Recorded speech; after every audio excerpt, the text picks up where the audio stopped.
Hi, everybody. We're live. I'm going to apologize in advance for the dog noises and other stuff, Jan, because it's bound to happen.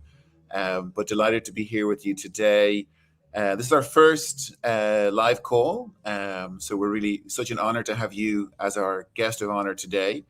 Just a very quick welcome to everybody. Chat room comment section is live, so we'll be watching that. If anybody wanted to chip in with any questions, please feel free to do so. Otherwise, we'll go straight into it. On behalf of Leadership Transition Virtual Advisory Board, delighted to welcome Jan on the call today. Jan, such a distinguished career. First of all, huge welcome. We're delighted to have you on the call today.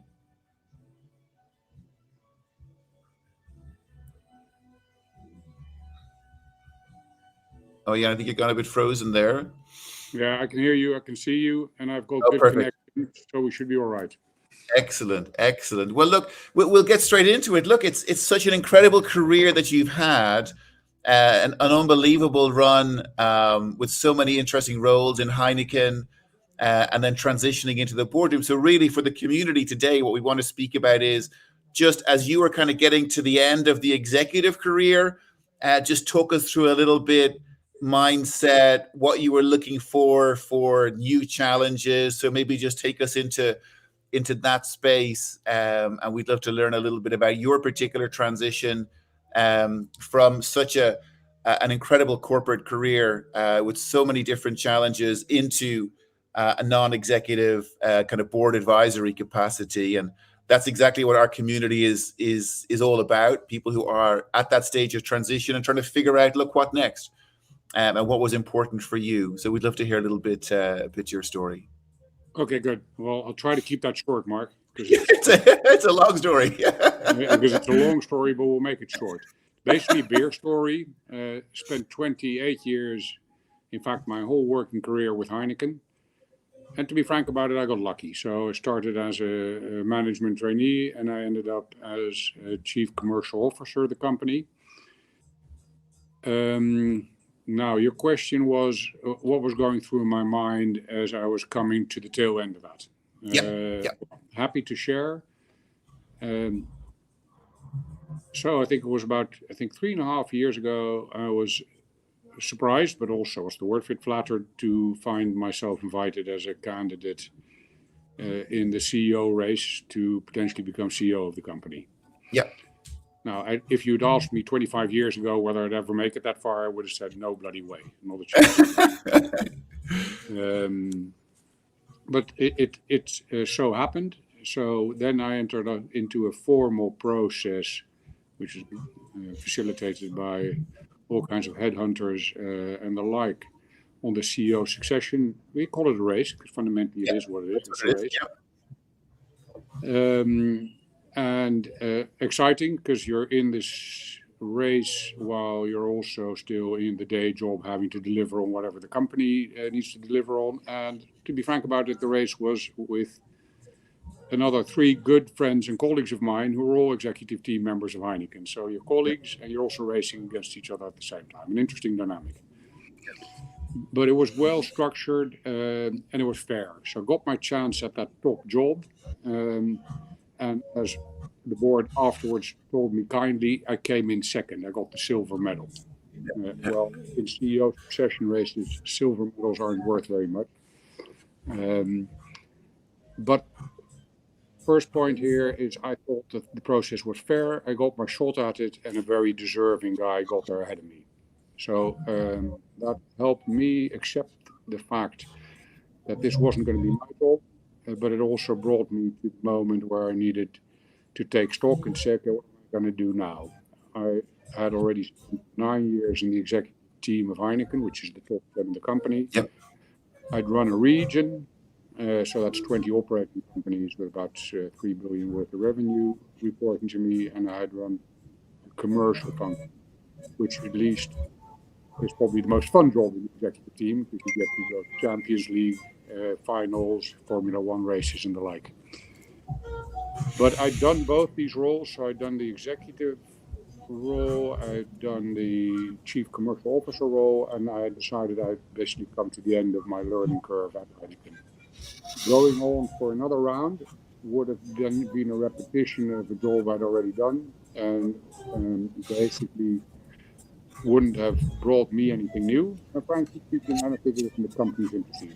So I decided by my own choice, because I had the option to continue, to say this is good I quit, and I be relinquished my Heineken role without having any new role at that moment yet on the radar. So that's what got me to the point of decision of leaving Heineken. And now I pause, Fantastic. otherwise I become too long-winded. No, and look at Jan, it's such you say it with such eloquence, and I'm sure there was a lot of emotion kind of wrapped up in that. And I think you speak very clearly and cogently about the process and the fairness of it. We speak to a lot of our executives who go through the transition, and look, dealing with rejection is a difficult thing. I mean, it's part of the process. It happens, and not being selected is needs to be dealt with as well. And I think the emotional voyage that we need to go through can be, it can be a bit of an emotional roller coaster. And like you said, you were in this process with friends and colleagues, which makes it even like slightly more bizarre. But the transparency must have been a very, very, I think, a key component to kind of dealing with that piece. Yeah, no, I think that's right, Mark. I think I got lucky because I thought it was a fair process. So I got to put my best foot forward. I was in the race, and truth be told, another very deserving guy got it. So of course there's emotion because I'm a winner. I don't like to come in second. It's not my style, but it does happen. And if the race is being fair, it's easier to deal with. The truth is, the moment I shut the door for the last time on Heineken, at that time I thought, okay, this is done. It's over. Of course, it isn't quite over yet. That takes a bit more time. But it's now fully more than a year ago. And meanwhile, I must say that I look back on the chapter with lots of good memories. It was a great time. And no regrets around moving on. I think it's when we spoke for the first time, my story with Heineken was first with Irish Distillers. I was offered the job of a brand manager for Jameson Irish whiskey in Argentina 25 years ago. And I thought that was the dream job. I mean, I speak Spanish, I'm Irish. Buenos Aires just sounds absolutely fantastic. And to be found out I was the number 2 candidate was just absolutely crushing. Devastated that dream like evaporated before it even kind of formulated. But within a couple of weeks, I had my job offer from Heineken, which changed my life like completely. So it's it can be a period of time and a period of dealing with it to overcome, and then, like you said, move on to new opportunities and new pastures. And I think that's where we want to kind of focus a little bit on now. But again, thank you so much for sharing that incredible story with us, Jan. So look, on to what next. So talk us maybe through, as you said, you close the doors behind you for the last time, and you're trying to figure out, look, what does next look like? And I'm sure you had lots of people reaching out, lots of calls, trying to pull you into many different things. But maybe talk us through that kind of filtering process and that thought process. Yeah, so let me share a few things. First of all, to be frank about it, I was expecting that the moment I closed the Heineken door, that the bell would be ringing incessantly. That didn't happen. And that was a little bit of a cold shower, to be frank about it.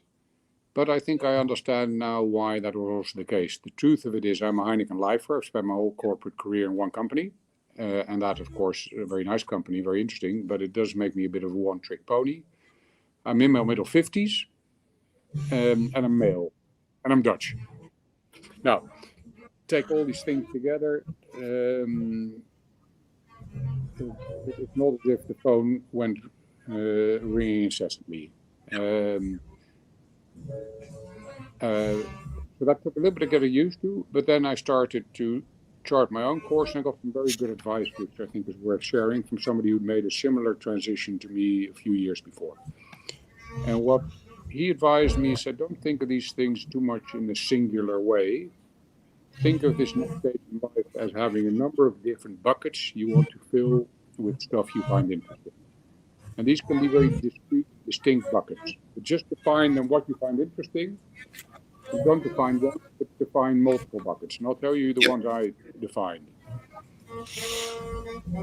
I said I have a passion for nature, which I do. I'm an outdoors Yep. man. So I said I want to do something in the non-profit environment, but I'll only do something where it connects with my passion. Bucket one. I said I want to spend a bit of time literally in venturing. I like startup type stuff, so I'll get involved in one startup venture. Bucket two. I will do a number of non-exec board roles, but I'll only do them in companies where I actually have a stake in the outcome. So I'll Okay. only do it and also take a bit Investment. of a share position. Yep. Usually Yep. leads you to the field of private equity. Yep. Bucket three, and this you don't know yet, Mark, but I also had bucket four there somewhere. So if the right executive challenge comes around, I may just take it. But it was bucket four. Yep. Now, that sort of set the stage, and then suddenly also gave me the peace of mind to start filling these buckets gradually, not too much in a rush or hurry, but start collecting the interesting stuff. And then in a few months' time, basically all of it materialized. So I'm now And maybe, chair maybe of. just maybe you could share a little bit, Jan, how you kind of filled up those buckets, because the process is incredibly interesting. Well, And I think that's what I what the a first. lot of the community finds, that how do you do that? Like, how do you go from that executive career into suddenly having to do things for yourself? And like you said, the analysis on the 4 buckets is perfect. Well, this is, of course, it's a bit of a conversation with yourself, because you've first got to figure out what are your 4 buckets. Maybe they're not 4, maybe they're 5, maybe they're 3. And that is a conversation with yourself, which I'm not particularly good at. I'm not a very reflective type of guy. So I literally used some good friends to bounce ideas off, to get clarity on what my buckets look like. And to get clarity on the fact that it wasn't going to be singular anymore either. I'd been a singular, completely Heineken focused guy for 28 years of my career, and part of the fun of this next stage is to do multiple things. So I spent the first bit of time, Mark, partly with friends, also partly with coach, defining what these buckets really are. What's the shape of that? Yep. And I outlined them earlier, so I won't do that again. So you first spend a bit of time to figure that out for yourself. But it's helpful not to think of it as one big thing, but think of multiple interests. All of us have them. Then, having defined that, you basically have fields to start searching in. And what I then did is something really, really basic and simple, but it helped me a lot, is open Excel. This is a program which you can make spreadsheets in. And Very, start very to make fancy. Yeah, it's very fancy. Very fancy, very fancy. Start to make a list of people you're going to talk to. And every person you talk to, always, as a final question, ask, who are 2 other people I could be talking to? That's beautiful. Yeah. Really simple. Yeah. And I must have had, in the last year, 100 conversations. So someone's calling you back for that executive role now, Jan. Are you sure you don't want to take it? I've got news for you later on, but that's later. Your bucket is bucket 4 is overflowing. But yeah, bucket 4 is filled, meanwhile, to my surprise, but it is. So whole series of conversations, and I did those in parallel. So it wasn't only focused on the NGO stuff. It wasn't only focused on the venturing stuff. Not only on all in parallel, which is fun, especially if you come from a singular background.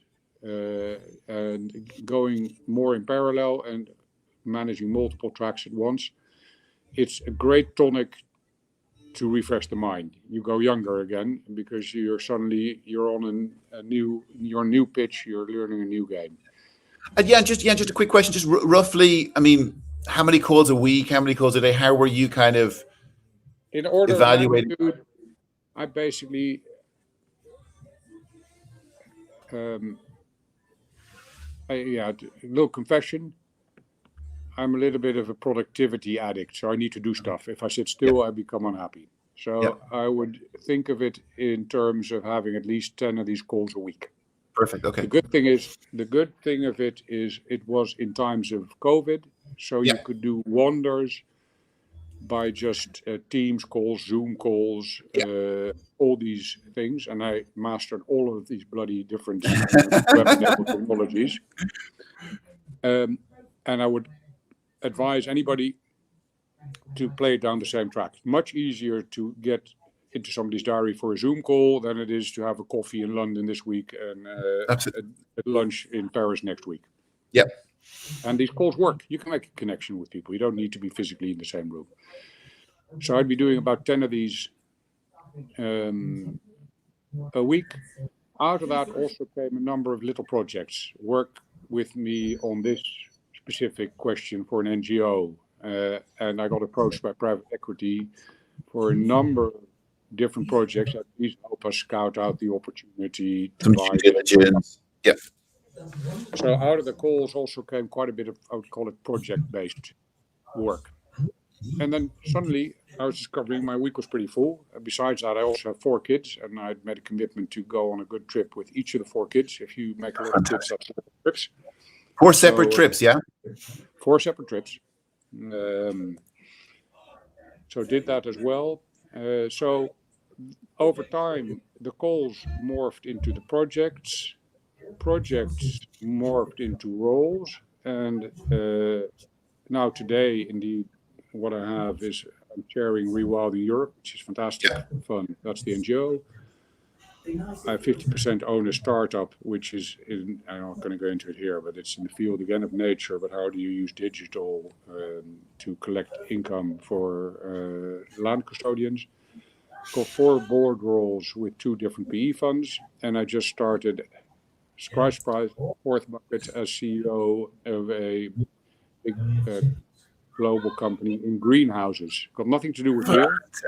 That's incredible. But That's incredible. A greenhouse company. Like a greenhouse constructing greenhouses, manufacturing greenhouses. Yeah, it's a good question. It's construction of the greenhouses, but also all the systems in a greenhouse which make your tomatoes and your salad grow. And from a B2C, like from a consumer to a large scale, it's farming kind of. It's a B2B business, so it's what it does. It sells to growers who want to grow tomatoes, thousands of tons of tomatoes. A certain scale, yeah. Nowadays, even selling to people who grow cannabis, but only for medical reasons, where it's legally permitted in Canada. We'll put that on the tag. Yeah, perfect. It is important that that's tagged. But also flowers, plants, you name it. It's a massive business. It's completely different from Heineken in some ways, but in many ways very similar because it's a buy and build of different companies, and Heineken also buy and build, so also parallels. Yeah, that's amazing. By now, the 4 buckets are full, Mark, and the question becomes, how do we manage that they don't overflow? Yeah, absolutely. Well, look, first of all, huge congratulations, Jan. It sounds like you can see in your eyes the excitement about this executive role, and of course, like following your passions in the non-executive world as well. And maybe just to go back a small bit, we touched on the productivity bit. Maybe share a little bit on what you were communicating as a message when you were doing those reach outs. That would be super insightful. Yeah, best advice I can give there is stay true to yourself and stay true to your story. So the way I just openly shared the story with all of you on having been in the running for the Heineken CEO role, coming in second, I just shared that story. That's the truth. And by the way, it isn't such a terrible story to share, because if you make it that far, you must be capable of something. So share the truth. And my mindset going into these conversations was a mindset of wanting to learn and discover. And people will make time for you if you approach it like that. And I found that, and I just shared with you, I must have had 100 plus of these conversations. I did not have a single time when somebody said, I won't make the time for this, not one. And the second is I never had somebody who said, okay, I've got 15 minutes for this, be gone. Be brief. It will never have that. Yeah. People will make the time for this because, frankly speaking, if somebody were to call up you or me with the same question, provided they're truly curious and open, you make time for this sort of stuff. Yeah, for sure. So take an open mindset to it, and also be willing to discuss and explore what you weren't intending to explore. It's not always going to be straight on the path you thought you set out for yourself. You're going to run into stuff and settings which isn't quite predictable. Be open to that. Mm-hmm. That's fantastic. That's incredible. And look, tell us now then, Jan, how the hell are you going to juggle everything? Well, start with the basics. Realize that at the end of the day, family, as ably piloted by my wife, comes first. So that's number one. Realize, but that's personal. Everybody's different. I've always thrived by being the 80% guy. I don't think you need to get to 100% to make an impact. Get it 80% right, make a decision and move on. And be comfortable with that. Because you can add more value that way than by being 100% right on the last detail, but with a smaller scope. But also realize what the limitations are. So currently with NGO role, 2 non-exec chairmanships, 2 non-exec board memberships, and the CEO role, it's full. So I was very happy to make time for this call because you and I made a commitment together a few months ago. But I can assure you, I bumped a few other things off my list. We're so grateful, so grateful. And yeah, maybe just a final question on how you getting prepared for this CEO role versus what you would have expected if you'd stayed in Heineken. I mean, what has the year what have you developed in the year going into this role? Because I'm sure that's quite a shift. Yeah, that's a good question. First, you have to let go of what you were and what you had. And I purposely say both, what you were, because it's also partly identity. Yeah. You have to let go of that. You have to lose it before you can find the next thing. Yeah. So let go of that identity, let go of that status. And that, frankly, takes a bit of time. So I was just lucky that my whole transition process took a year, because if I were to have jumped straight from that Heineken role into the current set of roles I had, I don't think I would have managed. You can't. You need time. So let go. The second thing is open up. Open up to the fact that the world is bigger than you thought, more diverse than you thought, and that, as the saying goes, what got me here probably won't get me there. So you need to let go. You need to open up. What's next? And you need to be aware that you won't have the full toolkit at your disposal on day one in this new world you're going to operate in.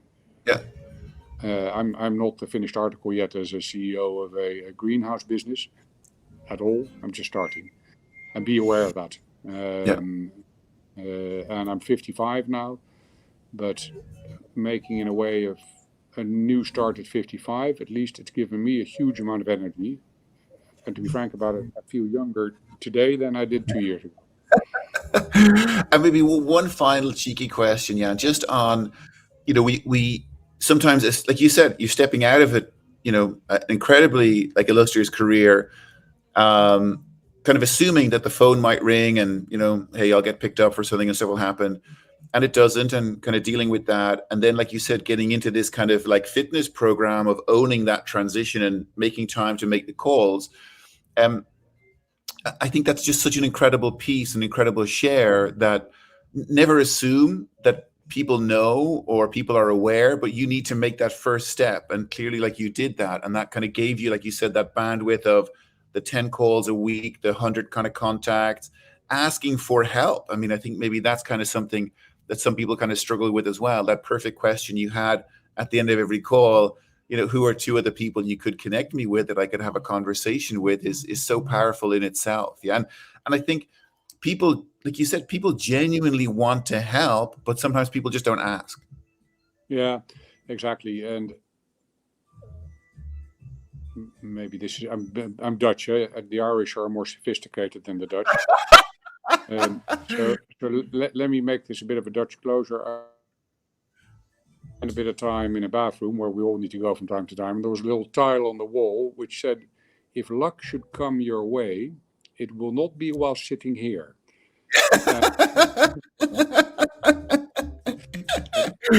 That is priceless. And I thought that was particularly helpful because also in these transitions, at the end of the day, you have to get out of the bathroom and you have to go and do it yourself. If you sit still and wait for stuff to happen, it won't. It's beautiful. And don't count on headhunters to come and save you or angels to come sweeping out of the sky. They don't. But if you step out of that bathroom and go take the initiative yourself, good stuff comes. Amazing. It's a simple stuff. We have to end on that note. I mean, that was just, it's not going to get better than that analogy. It was a little bit, what's the word for it? At least I hope it was graphic and memorable enough for people to take absolutely. I'm visualizing that tile at the moment. That's perfect. Okay, well, that's perfect. Derck, thank you so much. That you've been so gracious with your time today, and hugely grateful. We hope to keep in touch, and look, fingers crossed, have a lot of fun in the new role. I can see the energy and how excited you are about it. And look, thank you once again. And we'll be in touch sometime soon, and love to catch up and hear how it's all going. Super. It's great to talk, Mark. Thank you for your time. Real pleasure. Take care. All the best. Bye-bye.